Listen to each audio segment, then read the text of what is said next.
So welcome back. With beautiful weather coming on this morning, I decided to move outdoors. I know it kind of blocks the view of my face. Um, these recordings will also be a little bit quieter. As being outdoors, I have neighbors above me, and I do my best to respect people around here. But that said, it's supposed to be beautiful all week long now, and so why not record outdoors where it's going to be beautiful? And so I've moved out here onto my balcony. I'm actually on the balcony, not inside the screen door this time. I've moved everything outside so that um, you can get the sights, the sounds of the outdoors, the birds tweeting and whatnot. Hopefully will show up in the video. I don't know with my noise canceling headphones if they'll show up or not, but we'll see what happens with this first video. So in the last video, um, we were going into how humans are the charioteers for animals, and there's also the ties to how animals are humans. We're going to pick up from where we left off there as we enter number 89. But after the whole world had been completed according to the perfect nature of the number 6, the Father hallowed the day following, the seventh, praising it, and calling it holy. For that day is the festival, not of one city or one country, but of all the earth. A day which alone it is right to call the day of festival for all people, and the birthday of the world. And I know not if any one would be able to celebrate the nature of the number 7 in adequate terms, since it is superior to every form of expression. But it does not follow that because it is more admirable than anything that can be said of it, that on that account one ought to keep silence. But rather we ought to try, even if one cannot say everything which is proper, or even that which is most proper, at all events to utter such things as may be attainable by our capacities. The number 7 is spoken of in two ways. The one within the number 10, which is measured by repeating the unit alone 7 times, and which consists of 7 units. The other is the number outside 10, the beginning of which is altogether the unit increasing according to a twofold or threefold or any other proportion whatever, as are the numbers 64 and 729, the number of which is increased by doubling on from the unit, and the other by trebling. And it is not well to examine either species superficially, but the second has a most manifest preeminence. For in every case the number which is combined from the unit in double or treble ratio, or any other ratio whatsoever, is the 7th number, a cube and a square, embracing both species, both that of the incorporeal and that of the corporeal essence. That of the incorporeal essence according to the superficies with which quadrangular figures present, and that of the corporeal essence according to the other figure which cubes make. And the clearest proof of this is afforded by the numbers already spoken of. In the 7th number, increasing immediately from the unit in a twofold ratio, namely, the number 64, is a square formed by the multiplication of 8 by 8, and it is also a cube by the multiplication of 4 and 4, 4 times. And again, the 7th number from the unit being increased is a threefold ratio.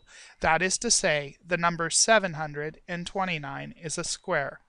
The number 7 and 20 being multiplied by itself, and it is also a cube, by 9 being multiplied by itself 9 times. And in every case a man making his beginning from the unit, and proceeding on to the 7th number, and increasing in the same ratio till he comes to the number 7, will at all times find the number when increased both a cube and a square. At all events, he who begins with the number 64 and combines them in a doubling ratio will make the 7th number 4096, which is both a square and a cube, having 64 as its square root and 16 as its cube root.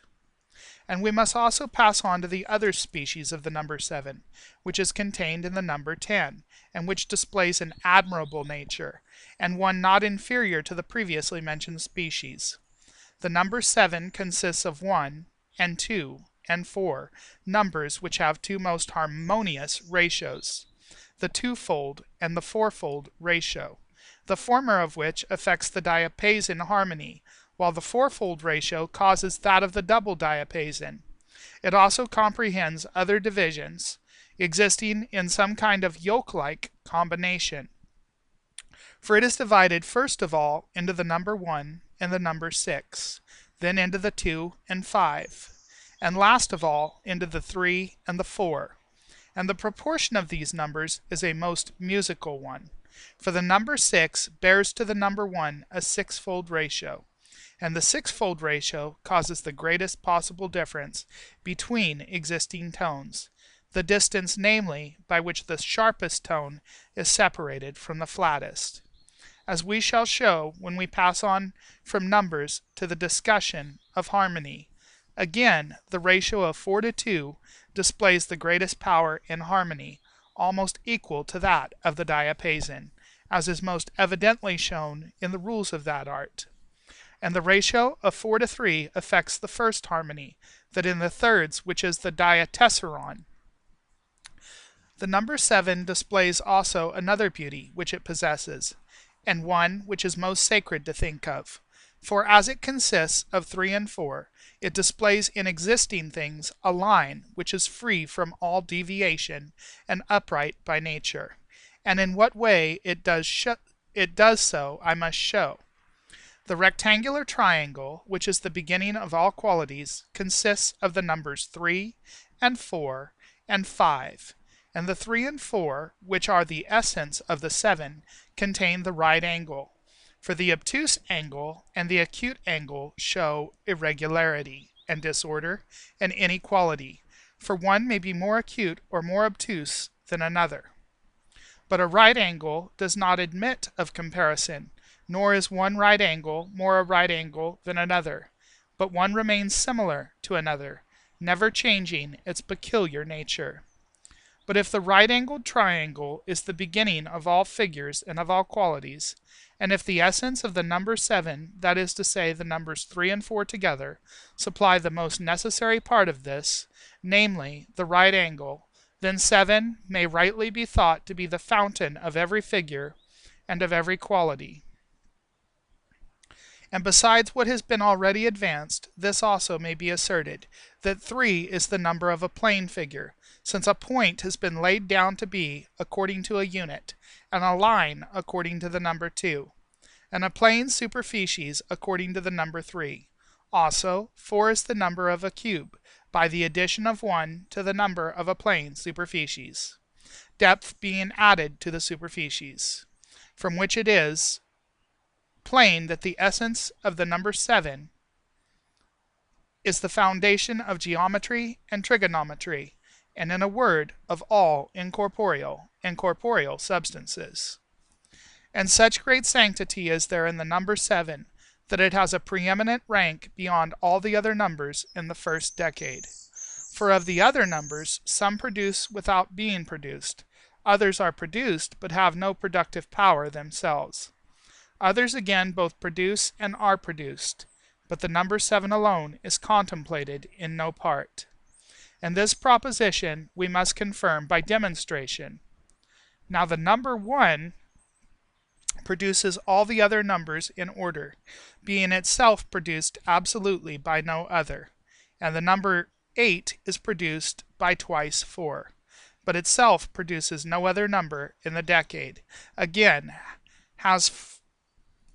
4 has the rank of both, that is, of parents and of offspring, for it produces 8 when double, and it is produced by twice 2. But 7 alone, as I said before, neither produces nor is produced, on which account other philosophers liken this number to Victory, who had no mother, and to the Virgin Goddess, whom the fable asserts to have sprung from the head of Jupiter. And the Pythagoreans compare it to the ruler of all things, for that which neither produces nor is produced remains immovable. For generation consists in motion, since that which is generated cannot be so without motion, both to cause production and to be produced. And the only thing which neither moves nor is moved is the elder, ruler, and lord of the universe, of whom the number 7 may reasonably be called a likeness. And Philo and Philolaus gives his testimony to this doctrine of mine in the following words. For God says he is the ruler and Lord of all things, being one, eternal, lasting, immovable, himself like to himself, and different from all other beings. Among the things, then, which are perceptible only by intellect, the number 7 is proved to be the only thing free from motion and accident. But among things perceptible by the external senses, it displays a great and comprehensive power, contributing to the improvement of all terrestrial things, and affecting even the periodical changes of the moon. And in what manner it does this, we must consider. The number 7, when compounded of numbers beginning with the unit, makes 8 and 20, a perfect number, and one equalized in its parts. And the number so produced is calculated to reproduce the revolutions of the moon, bringing her back to the point from which she first began to increase in a manner perceptible by the external senses, and to which she returns by waning, for she increases from her first crescent-shaped figure to that of a half-circle in 7 days, and in 7 more she becomes a full orb. And then again she turns back, retracing the same path, like a runner of the Dalos, receding from an orb full of light to a half-circle again in 7 days, and lastly, in an equal number, she diminishes from a half-circle to the form of a crescent. And thus the number before mentioned is completed. And the number 7 by those persons who are in the habit of employing names with strict propriety is called the perfecting number, because by it everything is perfected, and any one may receive a confirmation of this from the fact that every organic body has 3 dimensions, length, depth, and breadth, and 4 boundaries, the point, the line, the superficies, and the solid, and by these, when combined, the number 7 is made up. But it would be impossible for bodies to be measured by the number 7, according to the combination of the 3 dimensions and the 4 boundaries, if it did not happen that the ideas of the first numbers, 1, 2, 3, and 4, in which the number 10 is founded, comprise the nature of the number 7. For the aforesaid numbers have 4 boundaries, the first, the second, the third, the fourth, and 3 intervals. The first interval being that between 1 and 2, the second that between 2 and 3, the third that between 3 and 4. And besides what has been already said, the growth of men from infancy to old age, when measured by the number 7, displays in a most evident manner its perfecting power, for in the first period of 7 years the putting forth of the teeth takes place, and at the end of the second period of the same length he arrives at the age of puberty. At the end of the third period the growth of the beard takes place. The fourth period sees him arrive at the fullness of his manly strength. The 5th 7 years is the season for marriage. In the 6th period he arrives at the maturity of his understanding. The 7th period is that of the most rapid improvement and growth of both his intellectual and reasoning powers. The 8th is the sum of the perfection of both. In the 9th his passions assume a mildness and gentleness, from being to a great degree tamed. In the 10th the desirable end of life comes upon him, while his limbs and organic senses are still unimpaired. For excessive old age is apt to weaken and enfeeble them all. And Solon, the Athenian lawgiver, described these different ages in the following elegiac verses. In 7 years from the earliest breath, the child puts forth his hedge of teeth. When strengthened by a similar span, he first displays some signs of man. As in a third his limbs increase, a beard buds o'er his changing face. When he has passed a fourth such time, his strength and vigor's in its prime.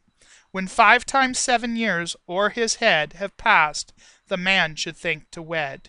At 42 the wisdom's clear, to shun vile deed of folly or fear, while 7 times 7 years to sense add ready wit and eloquence, and 7 years further skill admit, to raise them to their perfect height, when 9 such periods have passed.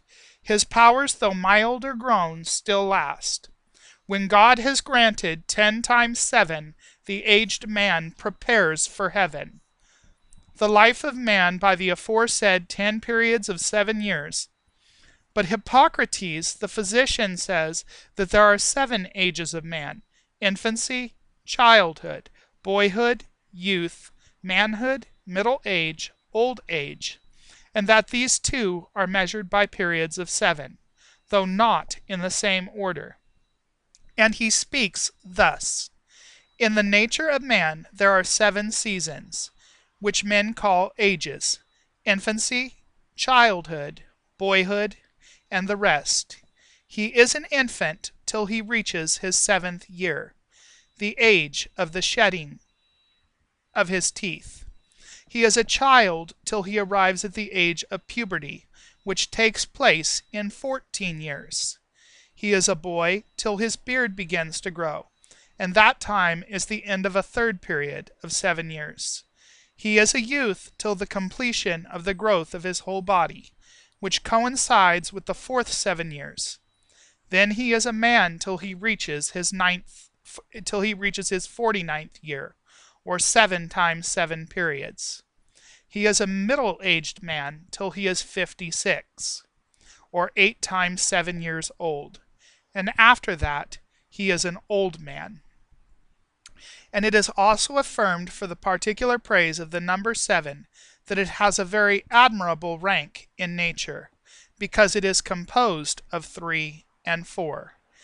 And if any one doubles the 3rd number after the unit, he will find a square, and if he doubles the 4th number, he will find a cube, and if he doubles the 7th from both, he will both a cube and a square. Therefore, the 3rd number from the unit is a square in a double ratio, and the 4th number, 8, is a cube, and the 7th number, being 64, is both a cube and a square at the same time, so that the 7th number is really a perfecting one, signifying both equalities. The plane superficies by the square, according to the connection with the number 3, and the solid by the cube, according to its relationship to the number 4. And of the numbers 3 and 4 are composed the number 7. To be continued in the next video.